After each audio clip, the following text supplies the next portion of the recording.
J'ouvre le second débat de ce sens public, débat consacré, vous le savez, aux grandes familles politiques pendant ces élections municipales, cette campagne électorale. Gros plan sur la gauche aujourd'hui, plusieurs questions, les enjeux d'abord pour le Parti socialiste, pour les écologistes, la question de la relation entre cette gauche et les insoumis, évidemment la mort de ce militant d'extrême droite à Lyon qui accentue, ou pas, en tout cas c'est le sentiment qu'on a, la fracture avec LFI. Avant d'en débattre et de répondre à toutes ces questions, direction Lille où Martine Aubry a laissé la place il y a quelques mois à son dauphin Arnaud Deslandes. Il doit faire face au candidat écologiste qui avait failli l'emporter en 2020. Ça s'était joué à quelques dizaines de voix. Marion Lopageux dans le Nord.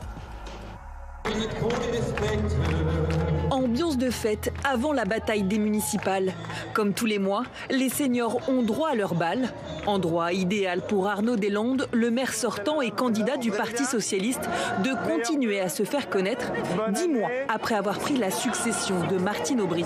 Si vous vous mobilisez, a priori ça va bien se passer.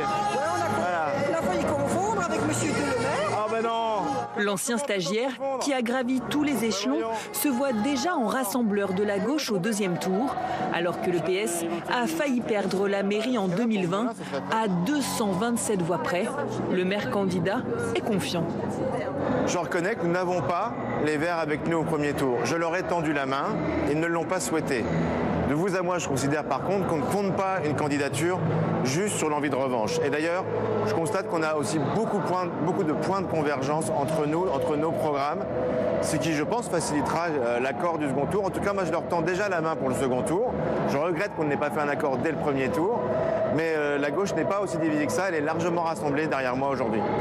Son principal adversaire ? Stéphane Bally, je suis conseiller municipal et candidat pour les élections municipales en mars prochain. On vote. Pas de déficit de notoriété. C'est bien Stéphane Bally qui a failli rafler la mairie en 2020. Pour le candidat écolo, il est impensable de s'allier avec le PS avant ou après le deuxième tour des municipales. Il n'y a pas de guerre à gauche. Lille est une ville profondément à gauche. En dernière législative, la gauche fait plus de 70%. Moi, je ne suis pas partisan des accords de coin de table. Je suis partisan de proposer un projet, une incarnation, une méthode, et les Lilloises choisiront. Cette querelle des gauches est idéale pour la droite qui y voit une occasion de faire basculer la ville. La vérité, c'est qu'à chaque élection, la gauche part en ordre de marche un peu éclaté.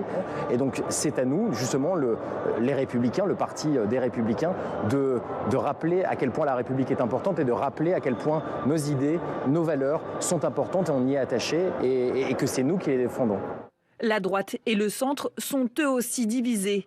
Violette Spilbou, arrivée 3e lors des municipales de 2020, se revendique du bloc central. Elle aussi est attentive à l'émiettement de la gauche. Passage obligé des candidats, le marché du samedi matin. Ah bon? Oui. J'entendais. Ah oui, vous faisiez quoi avec Pierre Mauroy? J'étais directeur d'une association pour personnes âgées à l'époque. Ah, ça s'appelait comment? SOS Troisième Âge. Ah bah oui. Puis on a un projet qui est Lillois. C'est surtout ça qui est important. En fait, vous le voyez ce matin, personne ne me demande mon parti politique, mon étiquette, parce qu'ils savent qu'avoir un maire demain, c'est plutôt avoir un maire qui sait rassembler, qui sait avoir un esprit de concorde. Quand on fait référence à Pierre Mauroy, c'est de ça qu'on se souvient. C'est une métropole européenne de Lille qui est gouvernée avec la droite et la gauche ensemble. Et c'est ça que moi je veux recréer à Lille.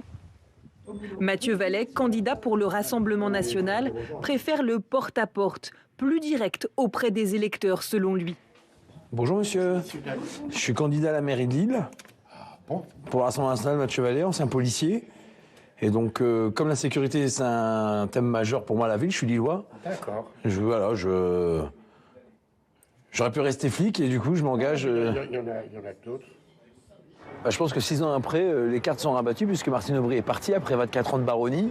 Et donc aujourd'hui, on sera jugé, j'espère, sur nos programmes. Voilà, donc au niveau national, le Rassemblement national a fait sa preuve qu'il pouvait gouverner parce qu'à l'Assemblée nationale, on propose des choses concrètes. Et je vais faire la même chose au niveau municipal. Proposer des choses concrètes, des policiers municipaux en plus, des commerces en moins qui ferment, la Grand Place qu'on ne veut pas piétoniser. Voilà, c'est très concret et c'est du tout de suite si on est élu. Selon un sondage Ipsos commandé par le Parti socialiste en septembre, le RN passerait la barre du second tour avec 11% d'intention de vote. Les listes LFI, Renaissance et les écologistes sont au coude à coude entre 16 et 19% des voix. Quant au maire sortant, il est crédité de 27% d'intention de vote. Et on se demande si les Insoumis vont faire perdre la gauche. C'est le thème de notre débat. Mathieu Souquier, bonsoir, bienvenue. Vous êtes essayiste et je signale cet ouvrage que vous avez coordonné un dimanche en France aux éditions de l'Aube. Sandrine Cassini, bonsoir. Bienvenue à vous aussi, journaliste au Monde en charge de la gauche. Adrien Broche, bonsoir. Et bienvenue. Vous êtes politologue, responsable des études politiques à l'Institut Via Voice et vous publiez Portrait moderne de la gauche française. Même éditeur, édition de l'Aube, et Tam Tranu, évidemment, est resté à mes côtés, éditorialiste pour Sens Public. Les enjeux, on va commencer par une question assez générale. Mathieu Souquier, on va beaucoup parler de désunion. Pour la gauche, c'est quoi? C'est de sauver quelques grandes villes? Vous diriez quoi? Alors, ce qui est sûr, c'est qu'on a des municipales qui interviennent entre des législatives, les législatives anticipées de 2024, où la gauche était unie, et avant une présidentielle, où manifestement, en tout cas, la gauche s'avance désunie. Donc qu'est-ce qu'il emportera entre ce qu'il reste d'union des législatives ou la désunion vers laquelle nous semble cheminer? Alors oui, sans aucun doute, on focalisera en tout cas sur les grandes villes comme toujours, parfois d'ailleurs à tort, mais on focalisera sur les grandes villes en rappelant quand même que les 20 plus grandes villes françaises désormais en fait sont gouvernées par la gauche ou à peu près. La droite a été totalement dépossédée de ce qui constituait son bastion électoral pendant très longtemps. Les villes bourgeoises, elles étaient de droite, elles votaient à droite. Aujourd'hui, c'est l'inverse, en fait, c'est la gauche qui tient les grandes villes. Et donc effectivement, il y a deux choses. Il y a le fait que il peut y avoir un désir d'alternance dans ces grandes villes qui sont tenues par la gauche depuis longtemps. On pense à Paris, on pense à Lyon, où la gauche est installée en fait depuis plus de 20 ans. Et donc un désir d'alternance, de renouvellement démocratique est de ce point de vue-là assez légitime. Et deuxième chose, une offensive relativement inédite de la France insoumise dans une élection municipale. C'est vrai que la France insoumise avait jusqu'à présent toujours fait l'impasse sur ce scrutin, considérant qu'il était négligeable par rapport à sa stratégie globale. Et là, on voit bien qu'il y a une volonté nouvelle d'implantation. On y reviendra évidemment en détail sur la stratégie de la France insoumise. C'est quoi? C'est le socle municipal. Si on parle du Parti socialiste, on fera un focus sur les écologistes un peu plus tard, Sandrine Cassini. C'est le socle municipal du PS qui est en jeu. C'est ce qui fait encore sa force d'une certaine façon? Oui, c'est ce qui fait encore sa force, parce qu'à l'Assemblée nationale, ils n'ont plus la force qu'ils avaient sous les précédents mandats. Donc là, effectivement, ils jouent gros. L'avantage qu'ils ont quand même par rapport à ce qui pouvait paraître un peu une faiblesse, c'est qu'ils ont quand même réussi à nouer des accords de premier tour avec les écologistes. Aujourd'hui, ça paraît évident, mais ça ne l'était pas du tout il y a encore quelques mois. Les écologistes balancés entre LFI et le PS. Et finalement, il n'y a pas eu vraiment... Il y a quelques écolos qui partent rejoindre LFI, mais il n'y a pas eu de grand détachement comme on aurait pu le craindre. Et à Paris, ils ont quand même sécurisé un accord énorme, parce que, effectivement, peut-être que les grandes villes... C'est vrai qu'on regarde toujours les grandes villes, peut-être à tort, mais aujourd'hui, même s'ils conservent tout, mais s'ils perdaient Paris... Symboliquement, évidemment. Symboliquement, ce serait énorme, ça emporterait tout. Oui. Et pour 2027, parce que c'est aussi un an avant 2027, ça rendrait la partie beaucoup plus difficile. D'ailleurs, ils le disent. Ils savent très bien que Paris, c'est la figure de proue de leur campagne. Oui. Adrien Broche, il faut peut-être rappeler quand même les conditions particulières du scrutin de 2020. On est en pleine période Covid, ça veut dire que y a peut-être que l'électorat ne s'est pas déplacé comme d'habitude lors de ces municipales. Absolument, on a une baisse de manière générale tendancielle depuis une vingtaine d'années au scrutin municipal, qui s'était particulièrement accentuée en 2020 à l'occasion du Covid, où effectivement un certain nombre de Français ne s'étaient pas déplacés. On se rappelle des annonces qui étaient quasiment concomitantes de couvre-feu avec le premier tour du scrutin. Ça avait affecté à ce moment-là le fond du scrutin, et notamment la victoire, on y reviendra sûrement tout à l'heure, mais des Verts à l'époque, qui avaient bénéficié aussi, je pense, dans cette vague verte, d'un taux d'abstention particulièrement élevé, et particulièrement élevé aussi chez les seniors, les 50, 65 ans et plus, qui s'étaient particulièrement peu déplacés ce jour-là, ce qui avait mécaniquement, étant donné que ce n'était pas le segment le plus gauchisé du pays, accentué la part électorale et la victoire des Verts, notamment dans un certain nombre de villes en France. Donc il y a cette différence majeure quand même, et puis il y a peut-être aussi des enjeux nationaux, parce que qui sont en train de prendre le lead sur les enjeux locaux. Est-ce que vous diriez ça? Oui, bien sûr. Alors c'est un peu un marronnier, souvent on se fait cette réflexion. Les scrutins locaux sont souvent un peu contaminés par des enjeux nationaux. Là, c'est vrai qu'on a un tel une telle situation politique à l'échelon national qui manque de lisibilité, extrêmement complexe, extrêmement instable, que ça peut avoir différents débouchés. Soit un débouché qui est plutôt une espèce de tous dans le même sac, quoi, nationaux comme locaux, avec un désaveu fort, une chute encore de la participation très importante, soit au contraire, un certain nombre de Français, une partie non négligeable de l'opinion qui, constatant l'impuissance de l'échelon national, peut se tourner vers l'échelon local en cherchant justement le projet national absent dans des projets locaux. On sait que les maires, les conseils municipaux sont des instances qui échappent encore un petit peu au désaveu global des Français vis-à-vis du politique. Donc ça peut aussi être un scénario qu'il ne faut pas exclure. Tam. Oui, on a parlé de l'abstention qui avait été très particulière en 2020 et liée au Covid. Est-ce qu'on ne peut pas quand même imaginer aussi un scénario avec une forte abstention? On entend un certain nombre, nous, d'élus, de sénateurs qui nous disent... Alors c'est souvent le cas, hein, ça, c'est les dernières semaines que prend la campagne, mais d'habitude c'est quand même un des scrutins qui intéresse encore les Français, les municipales, mais qui nous disent, là quand même, on a beaucoup de mal à faire émerger cette campagne. On n'en a quand même pas parlé jusqu'à fin janvier, avec toute cette période budgétaire, etc. On n'était pas du tout dedans, et qui nous disent qu'ils craignent énormément les effets d'une abstention. Et qu'est-ce que ça pourrait être comme effet? Peut-être Mathieu Souquier là-dessus. Alors, il y a effectivement une question à poser qui est celle de l'impact du spectacle parlementaire auquel on a assisté depuis l'automne. On voit bien que dans les enquêtes d'opinion, quand même, nos concitoyens ont largement désapprouvé en fait, ce théâtre qui était devenu l'Assemblée nationale, le théâtre de Guignol, et donc à voir quel est l'impact sur les municipales. Ce qui reste quand même la singularité du moment, ce qui demeure la singularité du moment, c'est la dissociation extrême entre politique nationale et politique locale, avec des forces politiques qui ne sont pas du tout les mêmes. Les trois qui dominent au niveau national sont totalement absentes au niveau local, et celles qui dominent au niveau local sont aujourd'hui totalement décimées au niveau national. Et donc c'est ce qui rend notre démocratie pour partie gazeuse. Nous n'avons jamais connu en fait une cartographie électorale aussi dissociée selon qu'on regarde le national ou selon qu'on regarde le local. Mais comme vous le laissiez entendre, en fait, on sait l'expliquer. Les partis anti-système que sont la France Insoumise et le RN en fait prospèrent au niveau national sur la défiance, et d'une certaine façon le macronisme depuis 2017, ou en tout cas en 2017, avait surfé de la même façon sur cette défiance. Donc on avait trois forces politiques majeures anti-système au niveau national, là où précisément les anciens partis de gouvernement et donc les forces du système restent plutôt en force au niveau local, parce qu'au niveau local il y a la confiance.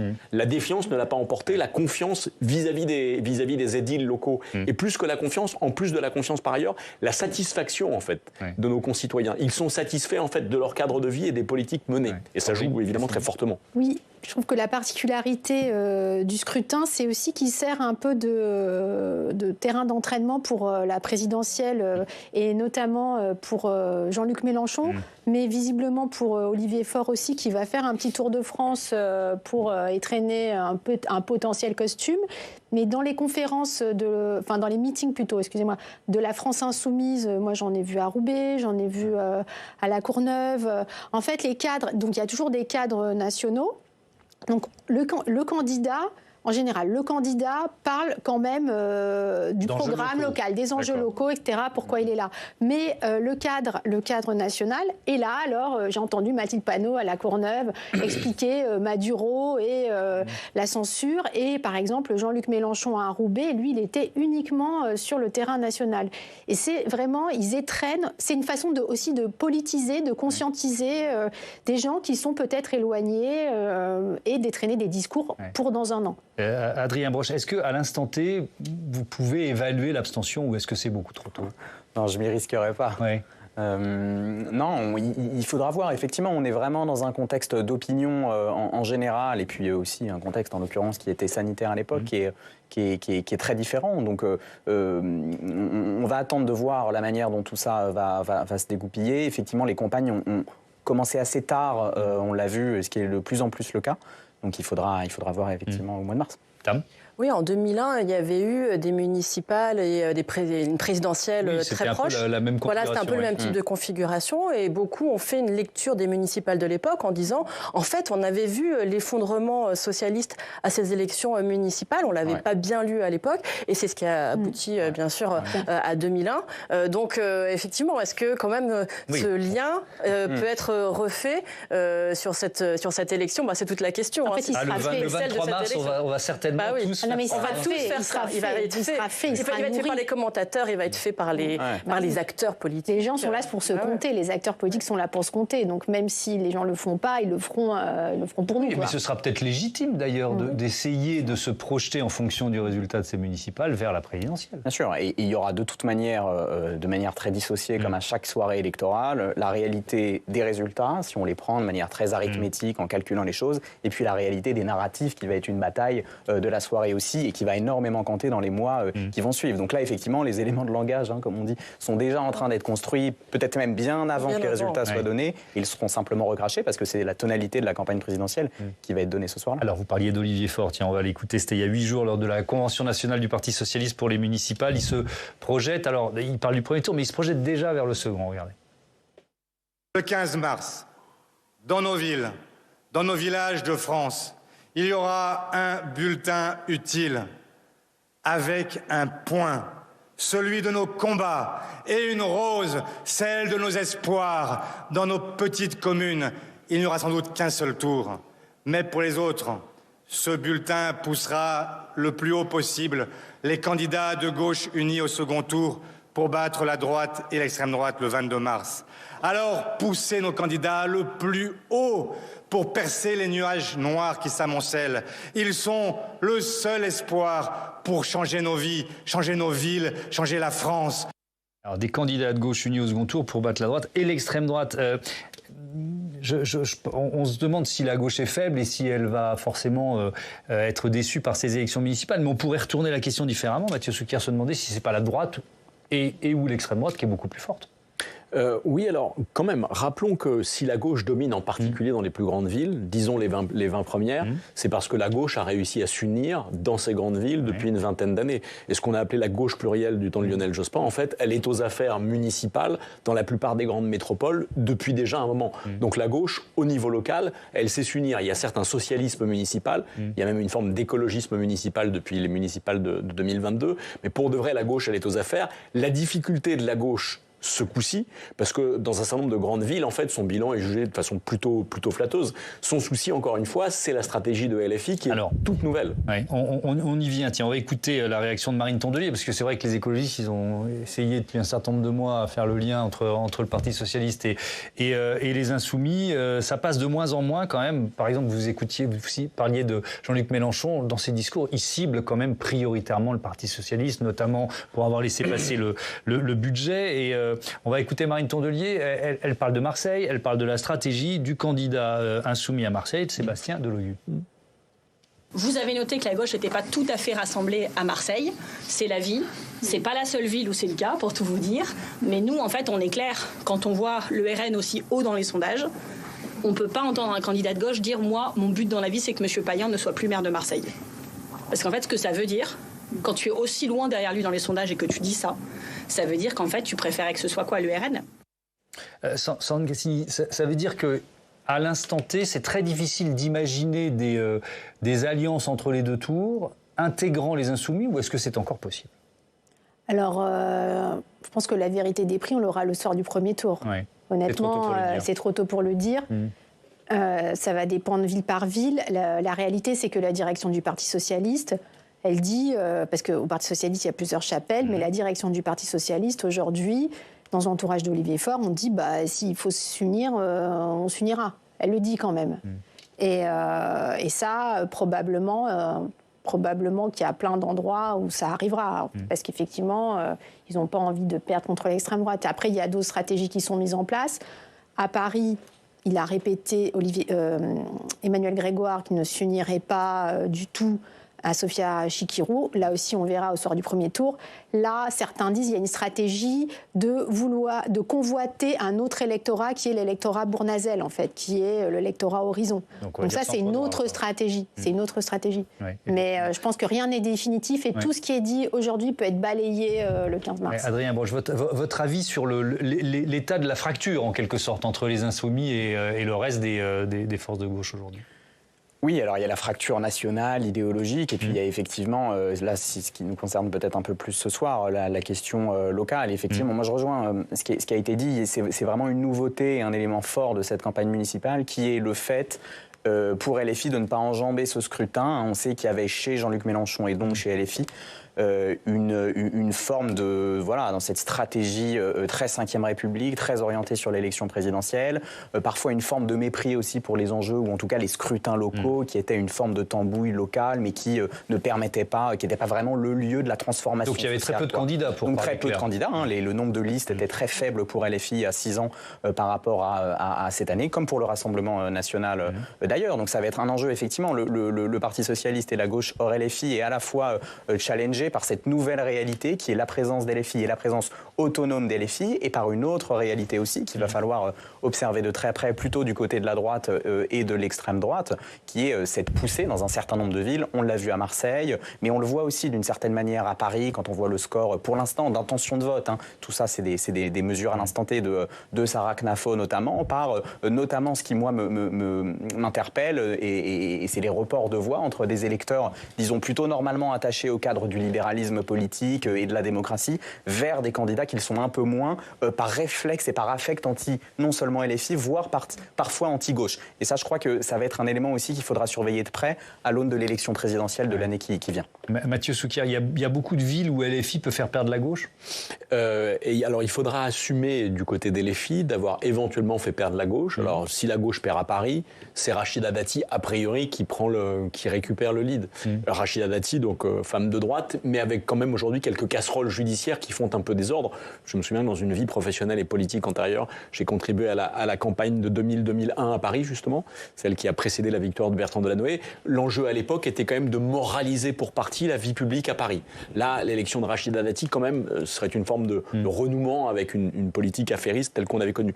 À Marseille, effectivement, c'est ça le sujet. C'est-à-dire que si Marseille bascule à l'extrême droite, là, pour le coup, c'est une déflagration politique majeure qui marquera y compris la présidentielle.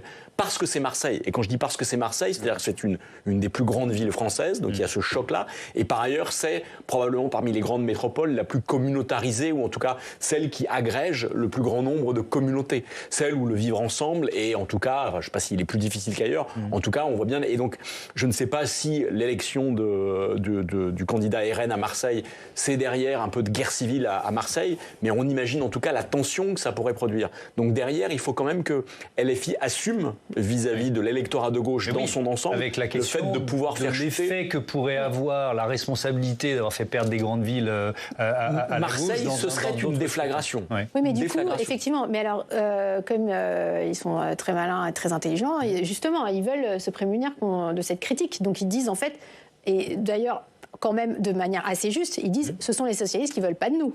Ce sont les socialistes qui ne veulent pas de nous. Donc s'ils ne veulent pas de nous, nous nous présentons au second tour. Pourquoi on n'ouvrirait pas un bulletin de vote à nos électeurs? Donc ce qui est un discours qui peut s'entendre. Parce qu'effectivement, Emmanuel Grégoire ou Benoît Payan ou d'autres disent non, il n'y aura pas d'alliance du tout avec l'AFI, ce qui n'est pas vrai partout non plus. Un mot encore, Mathieu. Qu'est-ce qui rend un peu compliqué l'alliance aujourd'hui entre LFI et les autres? Qu'est-ce qui a changé depuis l'accord bricolé, improvisé de 2024? Ce sont deux choses. D'abord, un ton qui s'est considérablement durci vis-à-vis de LFI vis-à-vis de ses partenaires de gauche. On voit bien que l'agressivité, le ton n'est plus le même. En réalité, en 2 ans, il y a une forme de radicalisation de ce point de vue-là. Et deuxième chose quand même, les fameux événements du 7 octobre qui ont instillé le doute quant à l'antisémitisme d'une partie de la gauche.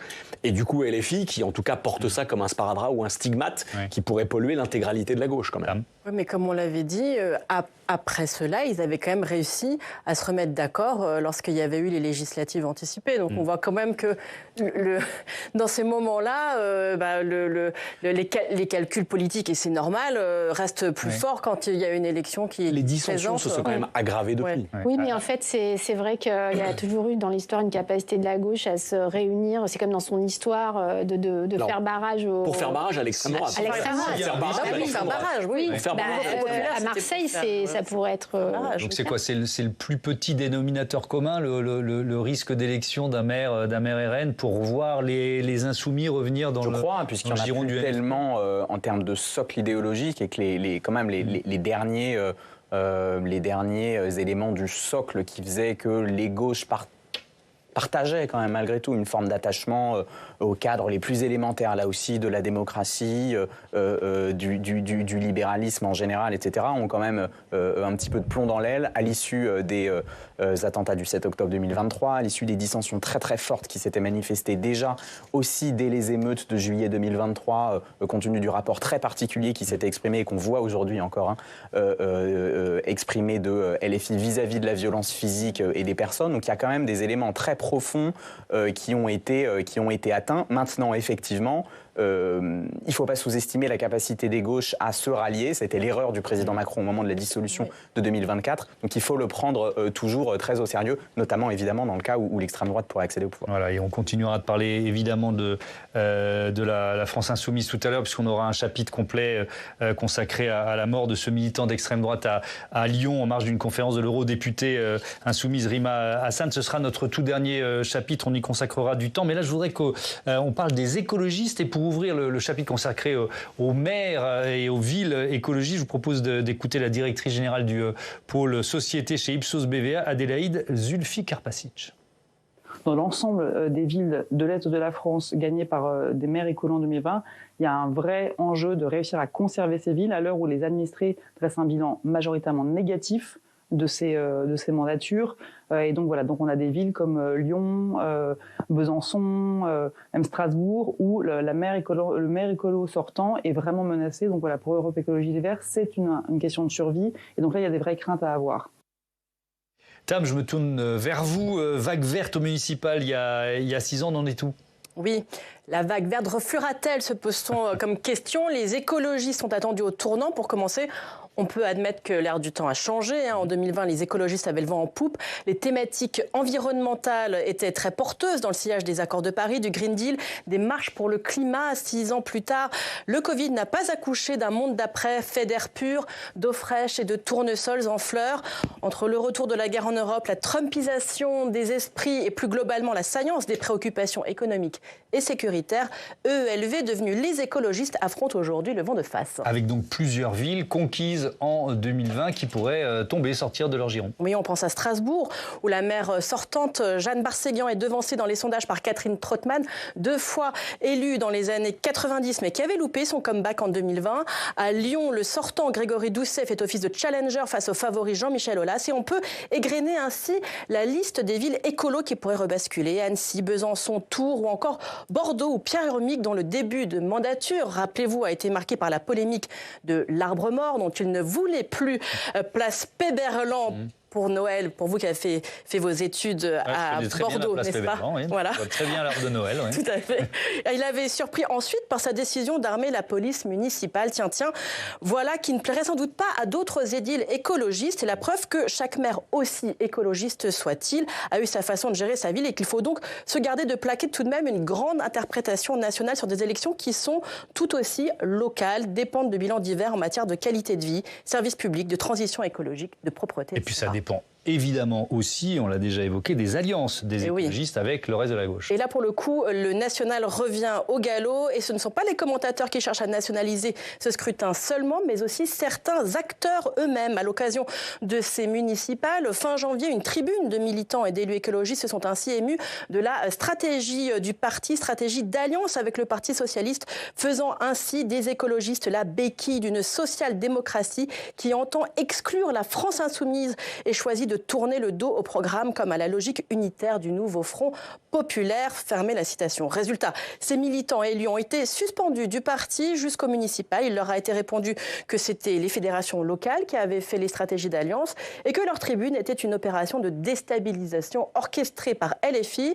Les écologistes ont tenté de jouer le rôle de trait d'union dans le nouveau Front populaire entre le PS et les Insoumis. Et maintenant que le lien est rompu, les voilà en position de grand écart avec, on a cessé de le répéter, en ligne de mire, la primaire de la gauche du 11 octobre, l'élection suprême déjà dans toutes les têtes. Bref, les municipales ne font pas la présidentielle.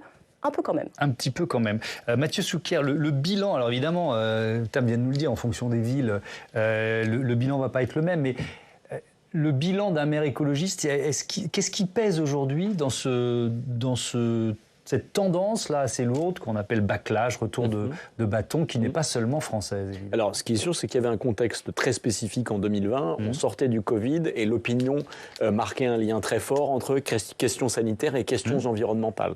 Donc, on peut imaginer que les élus écolos avaient bénéficié notamment de cela. Rappelons que toutes les villes qu'on a égrenées, effectivement, relèvent de situations politiques très différentes. Pour autant, le point commun, c'était qu'il n'y avait aucun maire sortant. Donc, en fait, aucun des nouveaux maires écolos ne s'est fait élire en battant un maire sortant. Donc il y avait à chaque fois en fait des situations de recomposition politique qui opéraient. Là, on voit bien qu'il y a des choses très différentes dans ces villes. Pour Bordeaux, pour Besançon, pour Grenoble, c'est loin d'être mort. C'est plus compliqué effectivement pour Doucet à Lyon, où on lui a collé Aulas, avec un mode de scrutin modifié, où la notoriété et le passé d'Aulas, pour le coup, jouent largement en sa faveur. Et puis effectivement, il y a par ailleurs Strasbourg et Annecy, qui sont là encore sur des sociologies politiques très différentes. Le point commun entre tous ces maires écolos en difficulté, c'est effectivement l'insatisfaction, l'impopularité que leur action aux affaires municipales, en fait, a suscité. Et il est vrai qu'une politique écolo, c'est une politique d'aménagement urbain on transforme la vie. Ou de réaménagement urbain qui peut créer des nuisances à court terme. Et je refais référence au passé politique qui était le mien quand, à l'hôtel de ville, Bertrand Delanoë s'était fait élire. Le premier mandat de Bertrand Delanoë, où il s'agissait de réaménager l'espace public avec des couloirs de bus, des voies sur berges fermées, etc., un tramway, des pistes cyclables, ça avait suscité un bazar à Paris que les Parisiens avaient très sévèrement critiqué. Et de 2001 à 2007-2008, en fait, Bertrand Delanoë avait subi des critiques très fortes. Pour autant, en dépit des critiques très fortes et des cotes de popularité très basses, il avait été réélu dans un fauteuil. Je ne serais pas tout à fait surpris en fait que certains maires écolos soient jugés défavorablement dans leur bilan et qu'on ait quelques surprises en fait dans les urnes. Eh ben, votre avis là-dessus, Sandrine Cassini, est-ce qu'on enterre, c'est un peu caricatural ce que je dis, mais est-ce qu'on enterre un peu vite les maires sortants écolos? En tout cas, moi j'ai pas de boule de cristal, mais c'est un peu ce qu'ils disent alors peut-être pour se rassurer, un peu en mode méthode Coué. Mais par exemple, quand vous interrogez Yannick Jadot ou même d'autres, ils disent bon mais attention, non, même à Lyon, rien n'est perdu, Aulas ne va pas passer, il fait une campagne horrible, et puis on a notre bilan pour nous, donc ils sont quand même là-dedans. Mais d'une manière plus générale, je pense que le problème là-dedans, enfin évidemment ils vont pas perdre toutes les mairies, mais même s'ils perdent quand même Lyon, c'est énorme, c'est quand même énorme. On en revient aux villes symboles. Voilà, les villes symboles ou Strasbourg, parce que ça casse aussi tout le narratif de Marine Tondelier, qui, je le rappelle, se présente quand même à la présidentielle, qui était de dire, écoutez, nous, on a donné la preuve, pendant longtemps, on était un petit peu des troublions, maintenant, on est aux affaires, on a montré qu'on était aux affaires, regardez comme on est fort, les gens sont satisfaits, c'est l'entraînement de ce qu'on pourrait faire au niveau national. S'ils perdent ces villes, ça va casser ce narratif-là. Oui. C'est un gros enjeu pour eux. Et elle, ça va l'affaiblir énormément. Donc. Double question. Yasmine de Montpellier, question-réaction d'ailleurs. Les écologistes risquent de perdre des villes, mais est-ce que leurs idées, leurs aménagements ne vont pas survivre? Beaucoup de candidats au municipal ont un programme qui se soucie de la durabilité d'une ville. En cette période, on a fait notre premier débat sur les inondations, ça devrait peser dans un monde normal, bref. François qui nous écrit de Paris, Dati semble mettre l'écologie dans son programme. Comment les écologistes comptent-ils se faire remarquer alors que beaucoup d'autres partis parlent aussi d'écologie? Je veux bien vous entendre là-dessus, Adrien Breuil. Est-ce que finalement, c'est devenu un thème particulièrement clivant aujourd'hui, l'engagement environnemental d'un candidat, ou alors est-ce qu'au contraire, c'est presque du pointillisme, on en trouve un peu partout et c'est plus vraiment une marque de fabrique des candidats écologistes? Oui, ce qui est sûr, c'est que alors je ne sais pas s'il y a un backlash dans l'opinion, parce qu'en réalité, en valeur absolue, les Français sont toujours d'une manière constante, et on peut même y constater une forme de plafond de verre, très attaché, ou en tout cas très inquiet vis-à-vis du changement climatique. Vous avez entre 70 et 80%, selon les confrères et selon les enquêtes, des Français qui se disent inquiets du dérèglement climatique, pour qui c'est un enjeu important dans l'absolu. En revanche, en valeur relative, c'est-à-dire quand vous posez cet enjeu-là au milieu d'autres, c'est là que les choses se compliquent. Et puis c'est pas pour ça qu'ils votent massivement pour les candidats écologistes aux différentes élections, notamment nationales. Exactement. C'est le deuxième sujet, c'est un peu millénaire pour les Verts, la manière d'incarner politiquement un sujet qui est quasiment macro-politique en fait, et qui les dépasse largement. Donc effectivement, les Verts sont dans une dynamique vraiment pour le coup de préservation des municipales, beaucoup plus que de conquête des municipalités qu'ils ont gagnées. Et on voit bien, ça ferait beaucoup après l'échec quand même des européennes par un transfert de vote. On avait vu en 2019 le Parti socialiste et les Verts avec effectivement la candidature d'à l'époque Yannick Jadot qui avait pris le dessus sur celle du Parti socialiste. cette fois, c'est celle du Parti socialiste et de Place publique par Raphaël Glucksmann qui a pris le dessus dans un jeu de vases communicants sur l'électorat vert. Donc ça fait une première défaite, ça fera une deuxième défaite importante pour les Verts si un certain nombre de municipalités symboles sont perdues. Ça commencerait à faire beaucoup aussi à quelques mois de la primaire de la gauche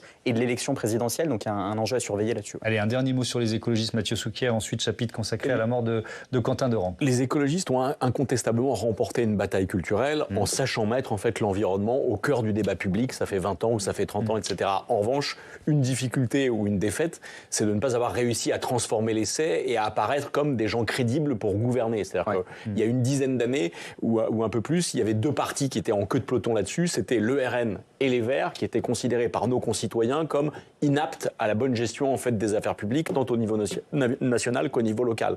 Depuis, le RN a significativement remonté. Désormais, il est considéré aussi crédible que les autres. À l'inverse, les écologistes n'ont pas réussi à refaire leur retard. Allez, comme promis, chapitre important, tout notre dernier chapitre dans ce débat consacré à la mort de Quentin de Ranc, ce militant d'extrême droite tabassé en marge d'une conférence de l'eurodéputée insoumise Rima Hassan. C'est Clémentine Louise tout de suite qui va nous donner les dernières informations. Rebonsoir Clémentine. Qui était-il? Quentin de Ranc, 23 ans. Que s'est-il passé? On fait le point avec vous. Alors Quentin de Ranc, il suivait des études de mathématiques, mais c'était aussi un habitué des mouvances d'extrême droite. À Lyon, il militait pour l'Action française, qui est un mouvement nationaliste et royaliste d'extrême droite. Jeudi après-midi, il se trouvait à proximité de l'Institut d'études politiques de Lyon, où se tenait une manifestation du collectif identitaire Némésis pour dénoncer la venue de l'eurodéputée de la France insoumise, Rima Hassan. Et c'est en fin d'après-midi que des individus masqués et cagoulés sont arrivés sur place et s'en sont pris à des femmes du collectif, puis aux personnes qui assuraient la sécurité dont faisait partie Quentin de Ranc. Le procureur de Lyon prenait la parole cet après-midi pour détailler les faits. On l'écoute. Ces trois jeunes hommes, dont Quentin de Ranc, étaient alors jetés au sol, puis frappés à de très nombreuses reprises par plusieurs individus, au moins 6 pour Quentin de Ranc. 2 des victimes parvenaient tout de même à fuir. Et tandis que Quentin de Ranc restait au sol, le groupe des personnes les ayant frappés se retirait. Autre information importante lors de cette conférence de presse, l'enquête pour l'instant n'a pas permis d'identifier des auteurs. Aucune interpellation n'a eu lieu. Oui, et malgré ce manque d'informations, un collectif d'extrême gauche antifasciste est pointé du doigt. Il s'appelle la Jeune Garde. C'est un collectif fondé par Raphaël Arnaud, un député de la France insoumise. Et plusieurs témoins rapportent d'ailleurs que l'un de ses collaborateurs parlementaires était présent sur les lieux du drame.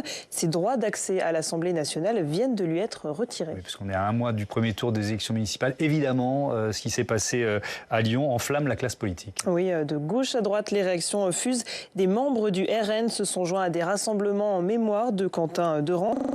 La France insoumise, le parti nie en bloc toute implication dans ce drame.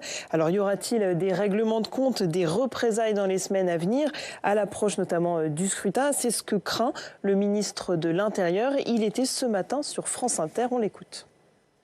Ce drame peut susciter effectivement des affrontements, donc c'est pour ça que j'ai adressé un télégramme à tous les préfets, mais qui sont déjà très mobilisés, pour être extrêmement attentifs autour des rassemblements politiques, autour des permanences. Il y a eu hier de nombreux rassemblements des militants nationalistes, royalistes et identitaires, un peu partout. Donc voilà, il y a une mobilisation. Je n'ai pas d'éléments concrets précis, mais c'est mon job de les anticiper, nous les anticipons.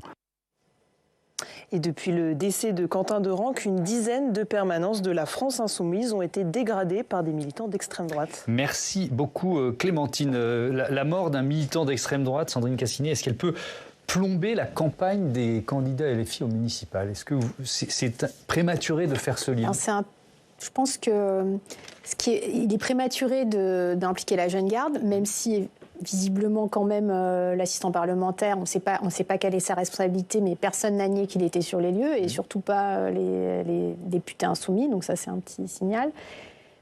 Vu la campagne qui est faite autour, oui, ça peut... la France insoumise, c'est un parti qui, là, dans les élections municipales, mis à part quelques exceptions, est autour de 10%, en gros, des voix. Il peut y avoir 1 ou 2 points qui basculent, et donc qui fait le passage ou pas au second tour en raison de cette affaire, parce que là... À 10%, on peut se maintenir. Exactement, à 10%, on peut se maintenir. En dessous, on ne peut pas. Donc ça peut quand même faire la bascule. C'est dans un mois, c'est très proche. Donc il peut y avoir quand même cet impact-là pour la France insoumise. Oui, on a vu effectivement dans l'histoire politique des faits divers pouvoir impacter un scrutin et notamment un scrutin présidentiel. Dans les réactions, il y a eu beaucoup de réactions d'abord à droite, à l'extrême droite, mais par exemple Raphaël Glucksmann qui parle d'une responsabilité morale des insoumis. Est-ce que, Adrien Moche, ça peut accentuer cette fracture dont on parlait tout à l'heure, ce qui s'est passé ? Oui, alors la fracture est déjà bien entamée. Oui, ça c'est sûr que ça va pas la faire recoller les morceaux. Donc on voit effectivement chacun jouer une forme de partition qui correspond à la stratégie mise en œuvre. Donc Gérald Darmanin évidemment n'a pas fait dans la nuance et a bien rendu à LFI sa radicalité. Raphaël Glucksmann a effectivement tout de suite rappelé. Parle de responsabilité morale. Exactement, de responsabilité morale, en tout cas une forme de principe moral qui doit effectivement être rappelé et qui est qu'on ne meurt pas pour ses idées et que c'est le propre de l'antifascisme que de se battre pour des idées avec des idées malgré tout et non pas avec des armes ou de la violence physique.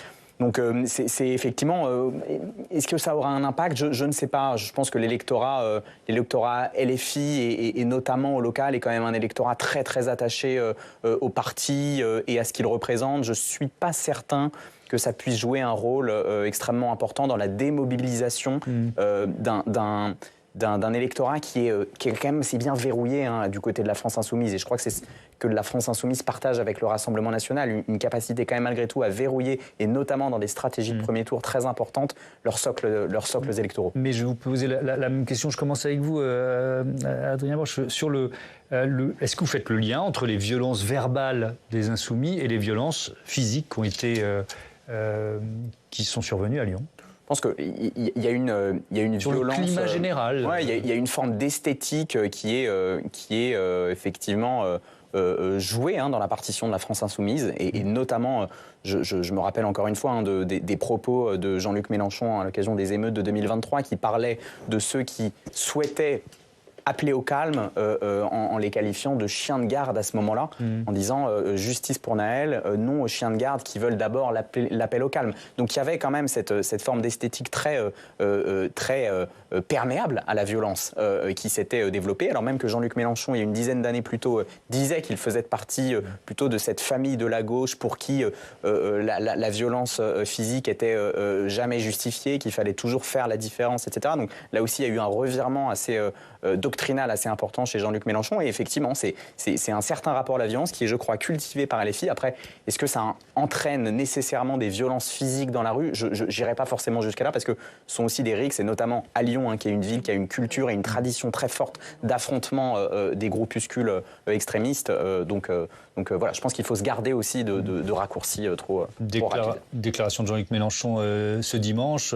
LFI n'a rien à voir avec cette histoire. Ceux qui nous accusent sont des calomniateurs. Nous exprimons notre sidération, mais aussi notre empathie, notre compassion pour la famille, pour les proches. Et il ajoute, nous avons dit des dizaines de fois que nous étions hostiles et opposés à la violence. Mathieu Souquier. Je crois que c'est assez important. C'est une vraie question, mais quand même, si on regarde le film, la gauche radicale a effectivement gagné en violence dans son discours. Pour autant, les rixes entre groupuscules d'extrême droite et groupuscules d'ultra-droite ne datent pas d'aujourd'hui. Et ces rixes sont moins nombreuses aujourd'hui qu'il y a 40 ans. Alors même que, encore une fois, verbalement en tout cas, il y a une agressivité du côté de la gauche radicale qu'on ne connaissait pas jusqu'hier.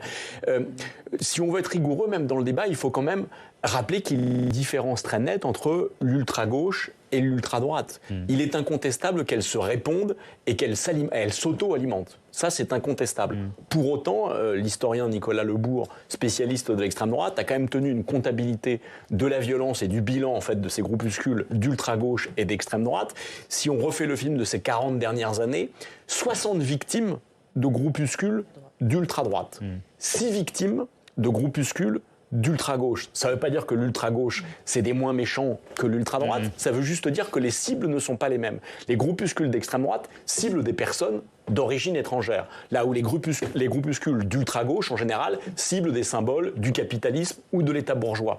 Donc en réalité, leurs modes d'action ne sont pas du tout les mêmes et ça ne produit pas exactement la même violence et les mêmes dégâts dans la société. Et là, je trouve qu'il y a une confusion ou une forme de paresse dans le débat depuis 2-3 jours où on renvoie dos à dos en fait l'ultra-gauche et l'ultra-droite. Elles sont l'une et l'autre génératrices de violence dans la société, mais pas la même violence. Alors, il y a une question, on a commencé à évoquer la jeune garde qui a été dissoute en juin 2025, directement mise en cause par le ministre de l'Intérieur. On en a entendu un extrait tout à l'heure, c'était dans un autre passage de son interview, puisque le collaborateur parlementaire du fondateur de la jeune garde, Raphaël Arnaud, a été reconnu, je cite, par des militants du groupe d'extrême droite Némésis. Lui-même, il dément, par la bouche de son avocat, formellement être responsable de ce drame. Peut-être, Sandrine Cassini, il faut expliquer que la jeune garde, elle joue un rôle un peu particulier auprès de LFI. C'est une sorte de service d'ordre. Qu'est-ce qu'on peut en dire ? C'est un groupe antifasciste qui a été créé en 2018 à Lyon, cofondé par Raphaël Arnaud, qui est aujourd'hui député du Vaucluse. Et qui est un petit peu différent de d'autres groupes d'ultra-gauche comme autonomes, parce que eux, ils ont une stratégie qui est un peu plus institutionnelle. Je prends tous les guillemets parce que c'est pas... Mais dans ce domaine-là, ils sont un peu plus institutionnels. Ils font un petit peu service d'ordre. Ils ne vont pas... ils montrent leur visage, ils vont dans les manifestations et leur représentant, leur cofondateur, fait même le jeu des institutions puisqu'il est député. Mais quand même, effectivement, tout ce que vous dites, c'est vrai, sauf que ça va être instrumentalisé contre eux. C'est-à-dire que là, quoi qu'il advienne, si la responsabilité de la jeune garde est reconnue, de ses membres, en tout cas, ça va... Notamment s'il y a un des assistants parlementaires... Exactement. Arnaud, je veux dire, vous savez comment sont les débats politiques. Ça va entailler le discours de Jean-Luc Mélenchon sur la violence, parce que c'est déjà un procès qui lui est fait depuis longtemps, c'est-à-dire il est accusé par ses adversaires de jeter de l'huile sur le feu, c'est la stratégie de la conflictualité, donc ça c'est beaucoup utilisé par la droite, par l'extrême droite depuis longtemps, et bam, là, quelqu'un meurt, donc voilà, la preuve est faite que la France insoumise, je mets des guillemets, utilise la violence. C'est là où ça va être vraiment dévastateur pour eux. C'est vrai que je pense que ça peut avoir des conséquences vraiment graves et je pense qu'ils s'en rendent compte parce que quand on voit aujourd'hui dans quelle mesure ils commencent à prendre leur distance vis-à-vis de la jeune garde. Hier, Bompard disait à propos des vidéos qu'on circulait, non, c'est pas comme ça. C'est pas Manuel Bompard, excusez-moi, c'est pas comme ça que nous on envisageait ce partenariat avec la jeune garde. C'était un groupe de défense et pas d'attaque. Oui, parce qu'ils ont été notamment au moment de la dissolution, vraiment défendus par Jean-Luc Mélenchon. Vraiment un mot de conclusion rapide. Mais même dans ce cas de figure extrême où LFI serait directement mise en cause, je rejoins ce que disait Adrien tout à l'heure, je ne pense pas en fait que ça pèse sur les scores enregistrés par LFI. Ce que ça alimente, à mon avis, en franchit bien plus, c'est la détestation ou le rejet suscité chez les autres électeurs. Alors, rejet qui est déjà très élevé, mais je pense que ça ne fera qu'aggraver en fait la situation. Oui, mais ça peut remettre en cause, par exemple, la primaire. La primaire, les stratégies d'alliance. Aujourd'hui, dans les stratégies d'alliance... tout dernier mot. Il y a, le non-dit, c'est de dire est-ce qu'on invite Jean-Luc Mélenchon ou pas dans cette primaire. Aujourd'hui, Marine Tondelier, les autres disent ils sont les bienvenus. Est-ce que ce sera toujours audible demain? Merci. Je ne sais pas. Beaucoup. Je rappelle les titres de vos livres, Adrien Broche. Portrait moderne de la gauche française aux éditions de l'Aube. Chez le même éditeur, Mathieu Souquier, ce livre que vous avez coordonné Un dimanche en France. Et Sandrine Cassini, évidemment, on vous lit dans les colonnes du Monde. À très bientôt. Merci d'avoir participé à cette émission. Merci Tam, à très vite dans les couloirs de Public Sénat. On se croise tous les jours et c'est du bonheur. Allez, je vous dis à demain, 18h, 22h. Vous pouvez d'ici là retrouver nos débats sur notre plateforme publicsénat.fr. Nous écouter en podcast. Notez que c'est le ministre du Logement, Vincent Jeanbrun, qui sera l'invité de notre matinale face à Oriane Mancini demain à 8h. Belle soirée. Salut.